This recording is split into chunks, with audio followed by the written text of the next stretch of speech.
Hello friends, welcome to BPSC right way. Current affairs के session में आप सभी का स्वागत है। इसरो ने NVS-1 नौवहन उपग्रह को लॉन्च कर दिया है।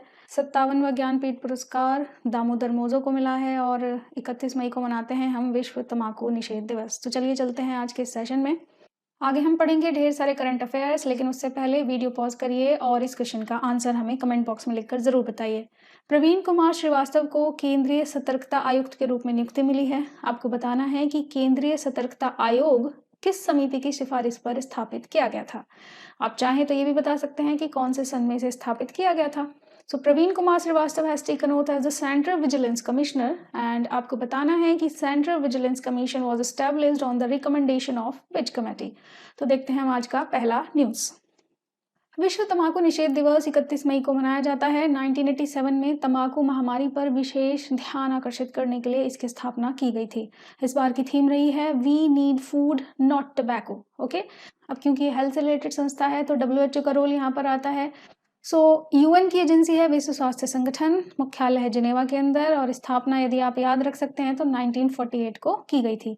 बहुत ही ज़्यादा फेमस रहे हैं टेड्रोस अदनोम घेब्रेयेसस, जो कि इसके वर्तमान महानिदेशक हैं, इथियोपिया से बिलोंग करते हैं। ओके, नेक्स्ट है अंतर्राष्ट्रीय भारतीय फिल्म अकादमी पुरस्कार IIFA 2023। ये अबू धाबी में आयोजित किए गए। हमें देखना है कि किसको क्या पुरस्कार मिला है। तो सर्वश्रेष्ठ फिल्म की बात करें तो दृश्यम 2 को मिला है और सर्वश्रेष्ठ निर्देशक को मिला है R माधवन को, रॉकेटरी द नाभी इफेक्ट इसके लिए। ओके, तो ये साइंस पर बनी हुई थी पूरी मूवी। सर्वश्रेष्ठ अभिनेता का पुरस्कार मिला है ऋतिक रोशन को विक्रम वेधा के लिए और महिला कैटेगरी में मिला है आलिया भट्ट को गंगूबाई काठियावाड़ी के लिए। बेस्ट डेब्यू मेल में शांतनु माहेश्वरी और बाबिल खान को। फीमेल की बात करें तो खुशहाली कुमार को धोखा पिक्चर के लिए। पार्श्व गायक कैटेगरी में अरिजीत सिंह को और गायिका की श्रेणी में श्रेया घोषाल को। सर्वश्रेष्ठ संगीत की बात करें तो प्रीतम चक्रवर्ती ब्रह्मास्त्र भाग 1 के लिए मिला है और लास्ट में है भारतीय सिनेमा में जो उत्कृष्ट उपलब्धि है उसके लिए पुरस्कार मिला है कमल हासन को। इसरो ने 29 मई को अपने अगली पीढ़ी के नौवहन उपग्रह NVS-1 को लॉन्च किया है। तो नेविगेशन सैटेलाइट है ये और NVS का जो वजन है करीब 2232 किलोग्राम है। कहाँ से लॉन्च किया गया? श्रीहरिकोटा के सतीश धवन अंतरिक्ष केंद्र से। इसके अलावा इसे GSLV F-12 रॉकेट के द्वारा लॉन्च किया गया था। GSLV की ये 15वीं उड़ान थी। वैसे तो GSLV की 15th उड़ान थी, लेकिन अगर जो इंडिजीनियस क्रायोजेनिक चरण है उसके साथ देखें तो ये उसकी 6ठी परिचालन उड़ान थी। इसरो जो है नेविगेशन श्रृंखला नेविगेशन चेन तैयार कर रहा है और उसी चेन में ये दूसरी पीढ़ी के उपग्रहों में से पहला है। इस उपग्रह को जियोसिंक्रोनस ट्रांसफर ऑर्बिट में स्थापित किया गया और स्वदेशी रूप से विकसित रुबीडियम परमाणु घड़ी इसमें लगी हुई है। इस घड़ी का उपयोग GPS सटीक स्थान टाइमिंग के लिए किया जाएगा। तो ये पेपर में क्वेश्चन बन सकता है। तो रुबीडियम की बनी हुई है ये। अंतरिक्ष यान नेविगेशन विद इंडियन कॉन्स्टलेशन यानी नाविक श्रृंखला के अंतर्गत ये आता है। इसके अलावा कुछ और इम्पोर्टेंट फैक्ट्स देखते हैं। इस श्रृंखला का उद्देश्य, नाविक श्रृंखला का उद्देश्य है निगरानी और नौवहन क्षमता को प्रदान करना। तो दोनों ही काम है। नाविक नागरिक उपयोगकर्ताओं के लिए एक मानक स्थिति सेवा और रणनीतिक उपयोगकर्ताओं के लिए एक प्रतिबंधित सेवा प्रदान करता है। तो जो सिविल यूज के लिए है वहां पे तो एक स्टैंडर्ड सेवा होगी, स्टैंडर्ड पोजीशनिंग सर्विस, ठीक है। और जो स्ट्रैटेजिक उपयोग है उसके, जैसे कि सेना का उपयोग है, इसी तरीके के जो इंटेलिजेंस वाले जो यूज हैं उसके लिए रेस्ट्रिक्टेड सर्विस ये प्रदान करेगा।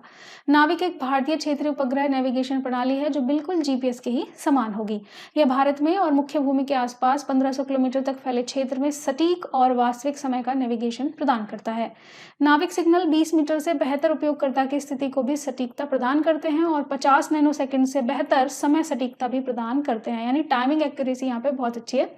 नाविक को पहले Indian regional navigation satellite system यानी IRNSS कहा जाता था। इसे 7 सैटेलाइट के समूह से डिजाइन किया गया है। ओके, तो ये बहुत इंपॉर्टेंट न्यूज़ है आपके लिए, इसे अच्छे से कवर करिएगा। इसके बाद है केंद्रीय स्वास्थ्य मंत्री मनसुख मंडाविया ने राष्ट्रीय चिकित्सा उपकरण नीति 2023 को लॉन्च किया है। चिकित्सा उपकरणों के लिए निर्यात संवर्धन परिषद और सामान्य सुविधाओं के लिए चिकित्सा उपकरण समूहों की सहायता के लिए योजना भी साथ ही में लॉन्च की गई। तो एक तो ये बात है कि किस तरीके से चिकित्सा उपकरणों को बनाया जाए, दूसरी बात यह है कि उसका एक्सपोर्ट भी तो करना जरूरी है। यहाँ पे बनाएंगे तो एक्सपोर्ट करें तो उसके लिए, और जो सामान्य सुविधाएं हैं उसके लिए कैसे समूहों की सहायता की जाए जो चिकित्सा उपकरणों को बनाते हैं उस बारे में है। स्वास्थ्य मंत्रालय एक बुनियादी रसायन और API से संबंधित PLI लाने की भी योजना बना रहा है, यानी प्रोडक्शन लिंक्ड इंसेंटिव। सक्रिय दवा सामग्री यानी API, ये एक्चुअल में वही कंपाउंड है जिसमें अगर हम केमिकल्स मिलाते हैं तो वो एक्चुअल में दवा का रूप लेता है। तो API के लिए बहुत ज़्यादा चीन पर निर्भर है पूरी ही दुनिया। इसलिए इसमें यहाँ पर जिक्र किया गया है कि सक्रिय दवा सामग्री औषधीय उत्पादों के जैविक रूप से सक्रिय घटक होते हैं और इनके बिना दवाई नहीं बना सकते। बेसिकली गोलियां, टैबलेट्स, ये सब नहीं बन सकता है। भारत ये लक्ष्य लेकर चल रहा है कि 2024 तक 65 मिलियन का फार्मा उद्योग बन जाए। भारतीय फार्मा और भारतीय चिकित्सा उपकरण पर वार्षिक अंतर्राष्ट्रीय सम्मेलन हुआ था, 26 मई को शुरू हुआ था और वहीं पर ये नीति को भी लॉन्च किया गया। इस सम्मेलन का मुख्य उद्देश्य क्या था? भारत को फार्मास्यूटिकल्स और चिकित्सा उपकरण उद्योग के लिए लागत प्रभावी, गुणवत्ता वाला विनिर्माण और नवाचार केंद्र बनाना। अराकू कॉफी और काली मिर्च को अपीडा से जैविक प्रमाणीकरण प्राप्त हुआ है। अपीडा यानी कृषि और प्रसंस्करण खाद्य उत्पाद निर्यात विकास प्राधिकरण। इसने गिरिजन सहकारी निगम यानी GCC विशाखापत्तनम को अराकू कॉफी और काली मिर्च फसलों के लिए ऑर्गेनिक सर्टिफिकेशन यानी जैविक प्रमाणीकरण प्रदान किया है। इस प्रमाणन में 21,104 एकड़ का व्यापक खेती क्षेत्र शामिल है।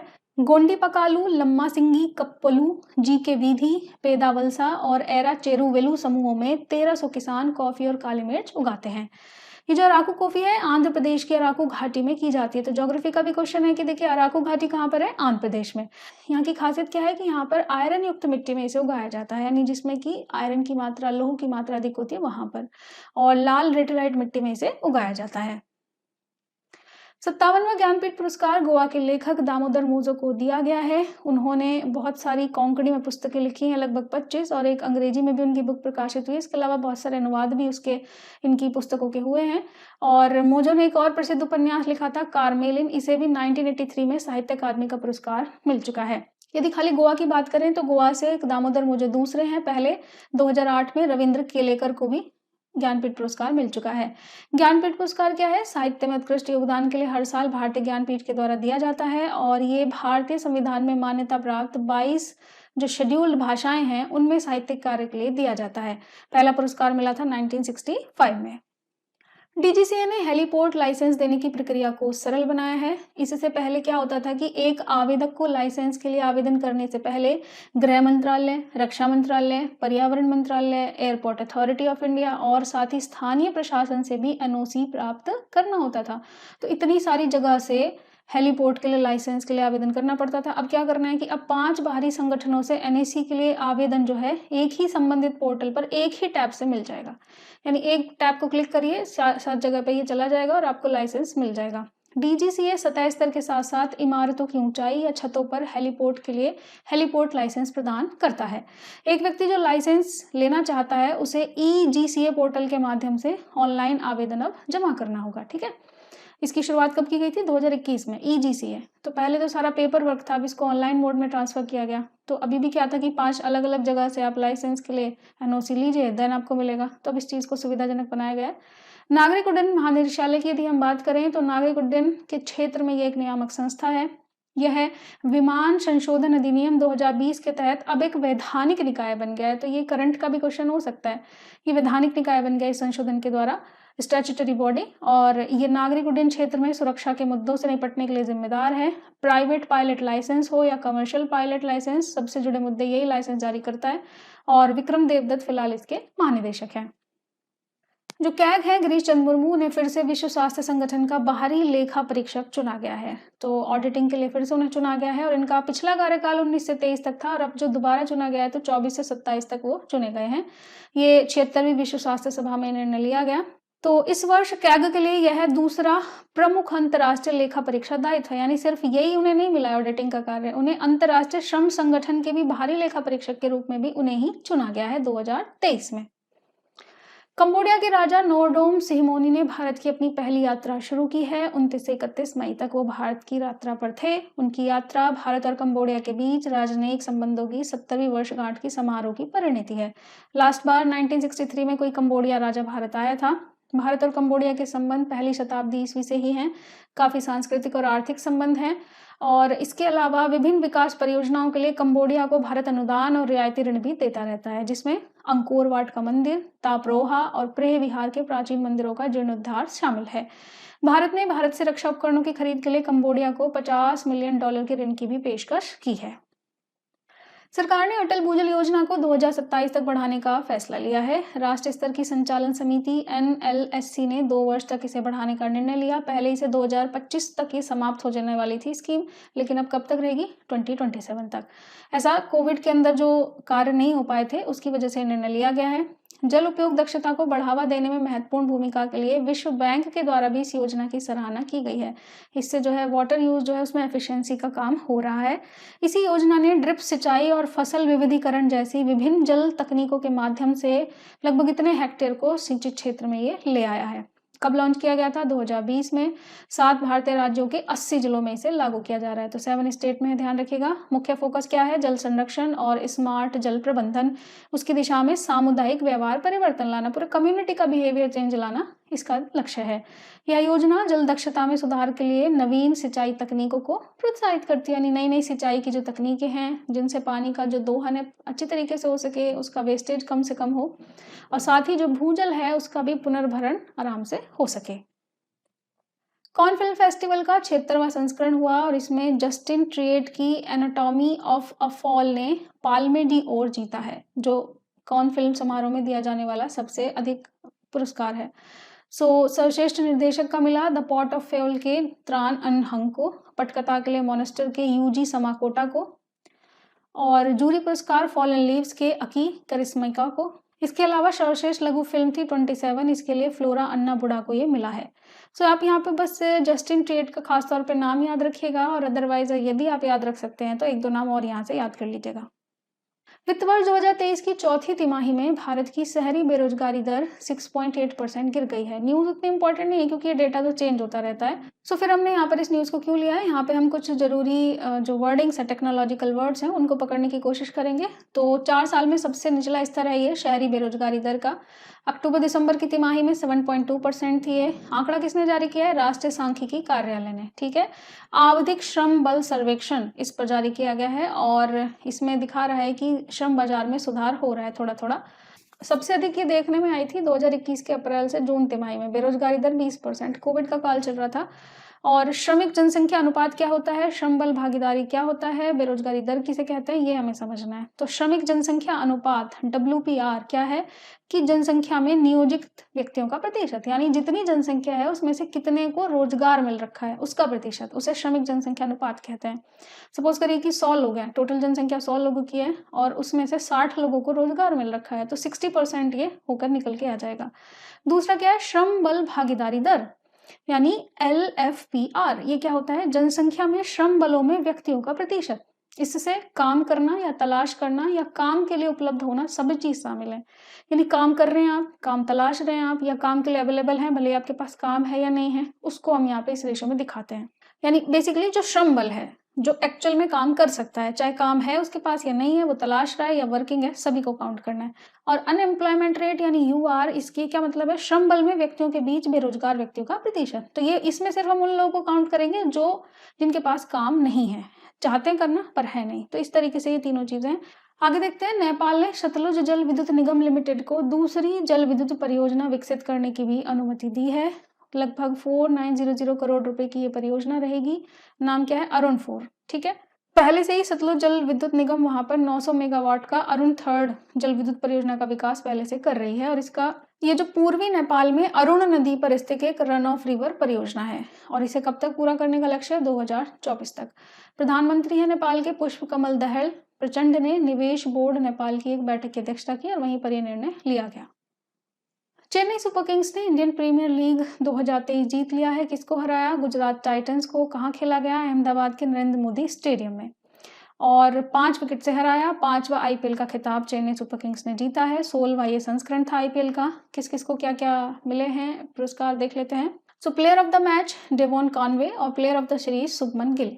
पर्पल कैप मिला है मोहम्मद शमी को, ऑरेंज कैप मिला है शुभमन गिल को।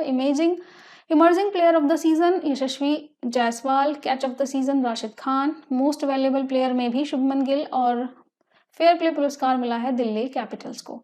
तो शुभमन गिल छाए हुए हैं आप और फर्दर इनके बारे में इंटरेस्टिंगली जान सकते हैं। भारत में स्टंटिंग में कमी आई है लेकिन वेस्टिंग और मोटापा दोनों चिंता का विषय बने हुए हैं।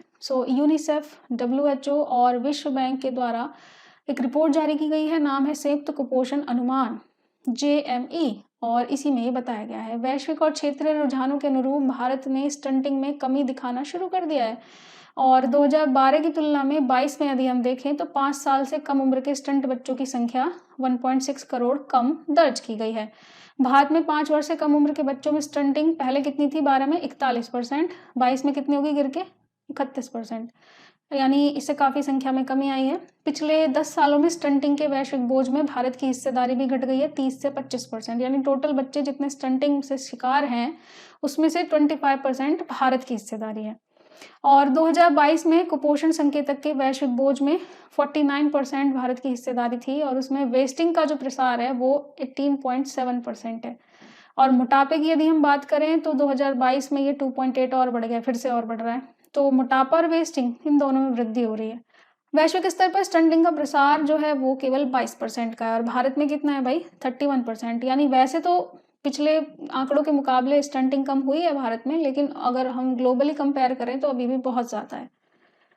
सरकार ने अपतटीय पवन परियोजनाओं के लिए ISTS शुल्क माफ करने की घोषणा की है। ISTS यानी अंतर्राज्यीय पारेषण शुल्क, इसको माफ कर दिया है सरकार ने। और सरकार ने ये निर्णय क्यों लिया है? इस छूट को ग्रीन हाइड्रोजन और ग्रीन अमोनिया तक इस छूट को बढ़ा दिया है। यह निर्णय ग्रीन हाइड्रोजन और ग्रीन अमोनिया परियोजनाओं के विस्तार को बढ़ावा देने और ऊर्जा भंडारण प्रणाली परियोजनाओं से अक्षय ऊर्जा के उत्पादन को प्रोत्साहित करने के लिए लिया गया है। देखिए, ग्रीन हाइड्रोजन का मतलब क्या है यहाँ पे? कि ग्रीन तरीकों से हाइड्रोजन का निर्माण करना, यानी बिना पर्यावरण को नुकसान पहुंचाए इस तरीके से हाइड्रोजन का निर्माण करना। 31 दिसंबर 2032 तक कमीशन की जाने वाली परियोजनाएं चालू होने की तारीख से 25 साल के लिए इस शुल्क से पूर्ण छूट के लिए पात्र हो जाएंगे। अब सोचिए कितना लंबा टाइम है कि 2032 तक जितनी भी परियोजनाएं चालू होंगी वो अपनी चालू होने की डेट से अगले 25 सालों तक अंतर्राज्यीय पारेषण शुल्क को हटा दिया गया उनके लिए। और जो ग्रेडेड ISTS शुल्क है वो 1 जनवरी 2033 से शुरू की गई अपतटीय परियोजनाओं पर लागू होंगे। अपतटीय पवन परियोजना यानी जो कोस्टल एरियाज में जो पवन परियोजनाएं हैं उनके लिए सरकार पहले 30 जून 2025 तक पवन ऊर्जा परियोजनाओं को छूट प्रदान कर रही थी, अब बढ़ा करके इतना ज्यादा इसे कर दिया गया है। इसी में थोड़ा और आगे हम समझेंगे कि सरकार ने ग्रीन हाइड्रोजन और ग्रीन अमोनिया उत्पादन इकाइयों के लिए भी 25 साल के लिए ISTS शुल्क माफ किया है, जो 8 मार्च 2019 के बाद शुरू की गई अक्षय ऊर्जा या पंप स्टोरेज सिस्टम या बैटरी स्टोरेज सिस्टम का उपयोग कर रहे थे। इसमें काफ़ी सारे क्राइटेरिया दिया हुआ है जो उतना डिटेलिंग में हमारे काम का नहीं है। सो बेसिकली आपको यही याद रखना है कि अपतटीय पवन परियोजनाएं हो, चाहे ग्रीन हाइड्रोजन हो, चाहे ग्रीन अमोनिया हो, इन पर ISTS शुल्क को माफ किया गया है। पूर्वोत्तर की पहली वंदे भारत एक्सप्रेस को प्रधानमंत्री ने हरी झंडी दिखाई, जो कि कहाँ से चली? ये गुवाहाटी से न्यू जलपाईगुड़ी को जोड़ रही है और पश्चिम बंगाल की ये तीसरी वंदे भारत ट्रेन है। इसमें जो समय है वो 5 घंटा 30 मिनट घटकर हो गया है। असम और मेघालय में लगभग 425 किलोमीटर रेलवे पटरियों का भी विद्युतीकरण हो चुका है। सरकार के द्वारा 5 उच्च न्यायालय के मुख्य न्यायाधीश नियुक्त किए गए, बॉम्बे, मद्रास, हिमाचल, केरल और राजस्थान। बट इस न्यूज़ को हमने लिया है थोड़ा पॉलिटी में जाने के लिए।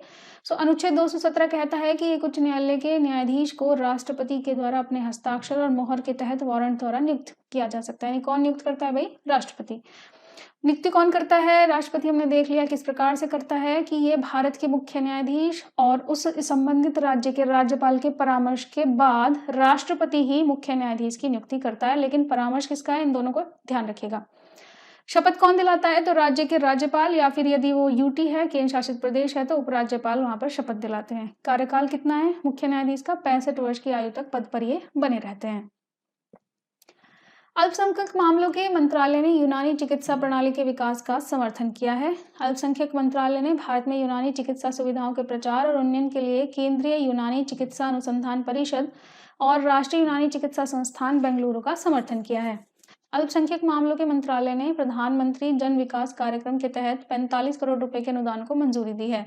यह हैदराबाद, चेन्नई, लखनऊ, सिलचर और बेंगलुरु में यूनानी चिकित्सा सुविधाओं का उन्नयन करेगा। प्रधानमंत्री जन विकास कार्यक्रम की बात करें तो चिन्हित क्षेत्रों में सामुदायिक बुनियादी ढांचा और बुनियादी सुविधाओं के निर्माण के लिए एक विकास कार्यक्रम है।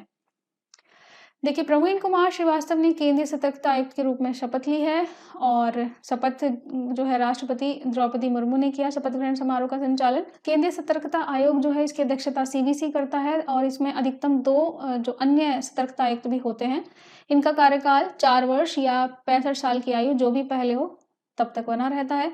और इसमें के संथानम समिति की सिफारिश पर इसे स्थापित किया गया था। भ्रष्टाचार विरोधी सरकारी निकाय है और अधिनियम 2003 में आया था, तभी से इसे वैधानिक दर्जा मिला हुआ है। सो फ्रेंड्स, यदि ये करंट अफेयर्स आपके किसी भी यूज में आ रहे हैं तो आप इन्हें अपने फ्रेंड्स के साथ शेयर करें, लाइक करें, चैनल को सब्सक्राइब करना ना भूलें। अदौर्गन ने तीसरे दशक तक अपने शासन का विस्तार करते हुए तुर्की में चुनाव जीता है। राष्ट्रपति रेसेप तैयप अदौर्गन ने विपक्षी नेता को हराकर तुर्की का राष्ट्रपति का चुनाव जीत लिया है और विपक्ष में 47% वोट मिले थे।